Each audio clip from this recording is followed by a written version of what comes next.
El arte de la guerra es el arte del engaño, y la guerra es lo más importante para un estado. Entonces quiere decir que el engaño es lo más importante para un país. El libro El arte de la guerra fue escrito por Sun Tzu, o bueno, se dice que fue escrito por Sun Tzu, porque fue escrito hace más de 2000 años. En ese tiempo no habían registros como los que tenemos hoy en día sobre quién escribe qué, pero esta leyenda se ha contado recurrentemente y la historia se ha perpetuado a través del tiempo. De hecho, sus consejos siguen vigentes. Mucha gente que habla de la guerra todavía usa las frases de Sun Tzu para describir cómo nos deberíamos de comportar y cómo deberíamos de tratarnos en el campo de batalla. La historia de Sun Tzu empieza con una leyenda que siempre me ha gustado mucho. Se corría el rumor en todo China de que Sun Tzu era el general más capaz que había existido, el capaz de dominar y usar los ejércitos para obtener los resultados que él estaba buscando. Cuando llega a presentarse con el emperador lo primero que hace es ponerle una prueba para ver realmente si era tan capaz como se vendía a sí mismo. Y le dice, si tú logras transformar mi ejército en un ejército con rigor, que obedece, que sigue órdenes y que logra sus resultados, entonces te daré todo el ejército de China para que logres luchar mi guerra. Pero, en ese caso, no le dio realmente un ejército de soldados tradicionales, sino que le prestó su harén, le prestó a sus concubinas, las novias del emperador, las mujeres que servían al emperador, y le dijo que ese era el ejército que tenía que entrenar para mostrar realmente su talento y su dominio. Sun Tzu aceptó el reto, separó el grupo de concubinas en dos grandes batallones, escogió a las dos favoritas del emperador y las puso como las principales generales que iban a dar las órdenes para el resto de las concubinas, ahora el ejército que estaba siendo entrenado. Les puso una orden simple y les dijo, voy a tocar el tambor 3 veces, y cuando toque el tambor 3 veces, todas tienen que girar 90 grados a la derecha. Entonces toca el tambor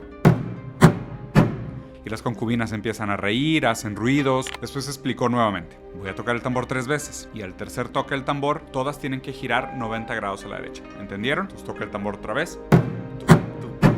Y otra vez nadie le hace caso. Entonces saca su espada y le corta la cabeza a las dos concubinas favoritas del emperador. Inmediatamente después dice, voy a tocar el tambor 3 veces, y al tercer toque del tambor, por favor todas giren 90 grados a la derecha. Toca el tambor y absolutamente todas las concubinas que estaban vivas voltearon 90 grados a la derecha. Esta es una historia que además refleja mucho de la filosofía de Sun Tzu sobre la relación que existe entre el emperador, el general y el ejército, que es una nomenclatura sumamente importante que vamos a ver durante el análisis del libro, que habla mucho sobre esta filosofía, sobre cómo debe de ser el arte de la guerra. Pero para Sun Tzu, realmente, el mejor general es el que nunca lucha. El mejor comandante no es el que vence todas las batallas, sino el que realmente nunca tiene que sostener ningún enfrentamiento. Sun Tzu sostenía que realmente las peleas se ganan en el templo, planeando y comparando antes de llegar al campo de batalla. El general que llega a luchar y tratar de vencer al campo de batalla tiene mayores posibilidades de perder. Realmente la victoria se consigue en la preparación. Les voy a leer una de las frases más famosas de este libro y probablemente una de las que sigue con mayor relevancia hoy en día. El general Sun dice, y de hecho casi todos los capítulos empiezan así con esta frase bonita, y dijo el general Sun, conoce al enemigo y conócete a ti mismo y no serás vencido en 100 batallas. Quien se conoce a sí mismo pero no conoce al enemigo, vencerá una vez y perderá otra.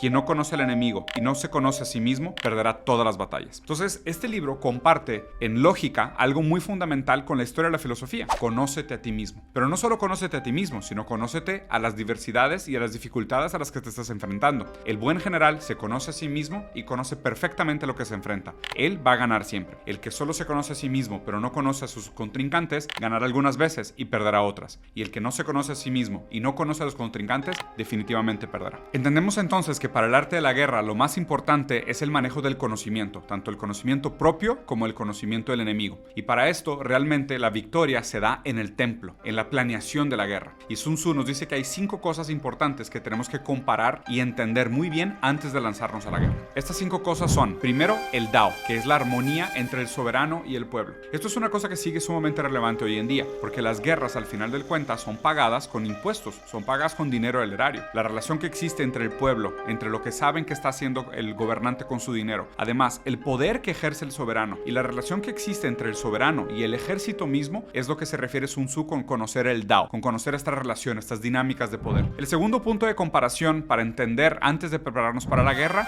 es el Tian, que se refiere Sun Tzu al cielo. En este caso el cielo, en la mitología china, más bien se refiere como a la metáfora de la climatología, la relación de las temperaturas, las diferentes estaciones, el frío y el calor, el día y la noche, saber exactamente cuándo es el momento adecuado para entrar a un campo de batalla o cuándo es el momento adecuado para escapar de un campo de batalla, saber si es mejor atacar en la mañana cuando las energías están hacia arriba o en la noche cuando la energía va de caída, conocer el clima y entender qué tanto puedes usarlo a tu favor o qué tanto el enemigo puede usarlo a tu favor es el segundo punto más importante para la preparación de la batalla. El tercer punto para la comparación es el Di, que se refiere a la tierra, pero más que nada se refiere al terreno geológico. Y aquí es importante pensar que, como decía Sun Tzu, que el arte de la guerra es el arte del engaño, constantemente se recuerda esta idea de tenemos que usar el terreno a nuestro favor. Si estás cerca, le tienes que hacer pensar a tu enemigo que estás lejos. Si estás lejos, has de pensar que estás cerca. Si estás avanzando, has de pensar que estás retrocediendo. Y si estás escapando, tienes que hacerle pensar que estás avanzando. Todo el tiempo es mandar información incorrecta o información falsa para que así tu contrincante no se vea en la capacidad de juzgarte o medirte o tomar decisiones para protegerse. El arte de la guerra es el arte del engaño, incluso cuando se habla de terreno. El cuarto punto importante para la preparación es el Jiang, que tiene que ver con el mando. Un buen general, recuerden, se conoce a sí mismo y conoce a sus enemigos. Tiene que estar dispuesto a tomar decisiones de último minuto y tomar decisiones en medio de la batalla para definir el resultado de la pelea. Pero también estar dispuesto a tomar decisiones extraordinarias y romper con las expectativas para así agarrar a su oponente en curva y lograr el resultado que está buscando en el campo de batalla. El último punto importante para la preparación para la batalla es el Fa, que es el método,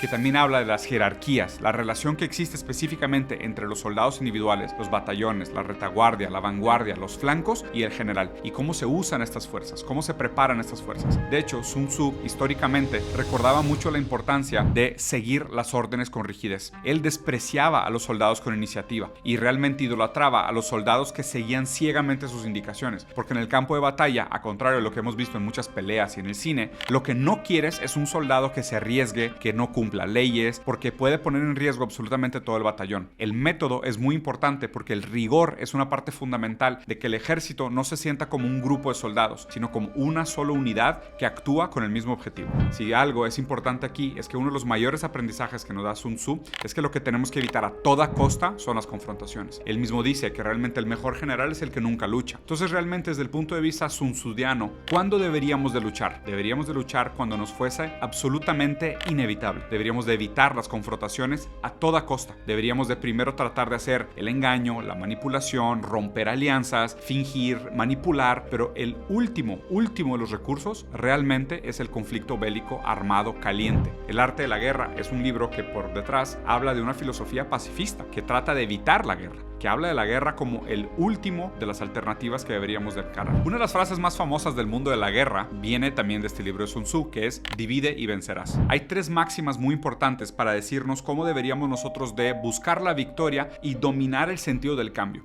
El primero es constantemente estar pensando sobre la unidad y la división, no tanto solo de tu ejército, sino del ejército del enemigo. Divide y vencerás es si estás tratando de atacar un frente que está demasiado bien defendido o tiene demasiada potencia, serías más exitoso si dividieras esa fuerza y la atacaras por separado. O en tu mismo caso, estar constantemente moviendo tus fuerzas entre vanguardia, retaguardia y flancos para que el enemigo tuviera que estarse adaptando constantemente y ver cuál es tu punto débil a ser atacado. El segundo criterio muy importante para alcanzar la victoria es la relación que existe entre la preparación y la improvisación. La preparación es aquello que hacemos en el templo, que hacemos antes de entrar a las dificultades, antes de tratar de resolver los problemas. Pero claro, cuando llegas al campo de batalla, no todo sale como esperado. Hay muchas cosas que no puedes predecir y para eso es importante la preparación. Por eso Sun Tzu nos dice, utiliza lo ordinario para preparar el combate y lo extraordinario para asegurar la victoria. Y aquí es interesante porque habla de lo extraordinario para asegurar la victoria, pero para asegurar la victoria. Porque si tú siempre actúas de manera extraordinaria, te volverás predecible, aún en tu comportamiento extraordinario.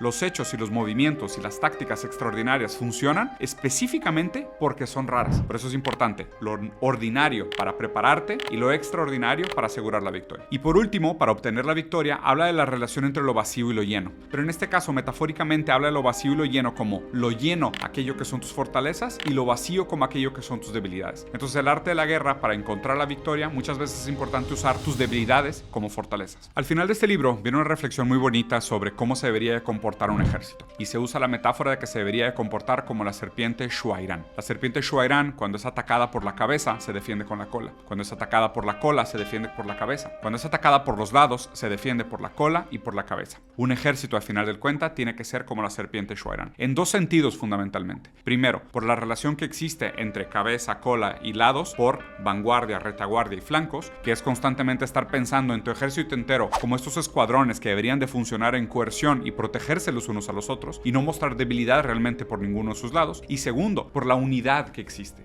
por trabajar realmente como un colaborativo, trabajar como algo coercivo, no solo como individuos que están sumados en un ejército, sino como una sola cosa que actúa, que tiene una sola meta y una sola ambición. Porque como la serpiente, un buen ejército es un ejército que está completamente unido y actúa bajo una sola lógica, una sola dirección y una sola intención. Lo que me gusta mucho de leer este libro y haberlo retomado es que creo que más allá de estas aplicaciones pops como para estilo de vida y negocios, realmente explica muchas de las cosas que están pasando hoy en día en conflictos bélicos armados. La manera como se mueven las fuerzas, la manera como se usan los medios para engañar, la manera como los diferentes dirigentes mandan mensajes o hacen ataques de falsa bandera para hacer pensar al enemigo que están tratando de hacer otra cosa. Sigue siendo completamente cierto que el ejército y el Estado dependen de la guerra. Y por otro lado, que la guerra es el arte del engaño, el arte de manipular. Eso sigue siendo verdad hoy en día. La guerra es lo más importante para el Estado y la guerra es el arte de mentir. El arte de mentir es el arte del Estado.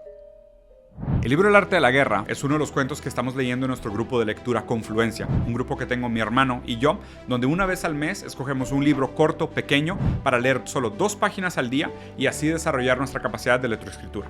Lo que hacemos también es a cada 15 días nos juntamos con todos los miembros que participan de Confluencia y discutimos estos libros. Entonces, si les interesa la lectura y quieren agarrar el hábito y quieren volver a darle un lugar a estos libros tan importantes y usarlos como un objeto de reflexión para nuestra condición moderna, los invitamos a meterse a Confluencia.